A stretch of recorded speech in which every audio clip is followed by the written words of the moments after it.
আমার রসুলকে এক ইহুদি কেন মুখ মুবারকের মধ্যে তাপ্পর দিয়েছিল, তাহলে ওই ঘটনাটা শুনে যান।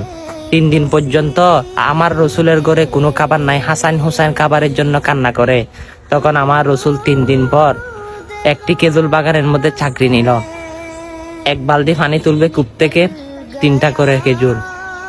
তখন এক পর্যায়ে 8 বালতি পানি তুললো, 9 বালতির জায়গায় বালতিটি দড়ি চিরে কূপের মধ্যে পড়ে গেল। তখন ইহুদি আসলো, এ মোহাম্মদ, তুমি পানি দাও কাছের মধ্যে। তখন আমার রসুল বলে, এ ইহুদি, দড়ি চিরে তো বালতি কূপের মধ্যে পড়ে গেল, একা পানি কিভাবে তুলবো? তখন 1 পর্যায়ে 2 পর্যায়ে আমার রসুলের গাল মোবারক, যে নবীর গাল মোবারকে কোনোদিন মুসামাসি বসে নাই, যে রসুলের কোনো ছায়া নাই মানুষের পা পড়বে বলে, সে নবীর গায়ে তাপ্পর লাগিয়ে দিয়েছে।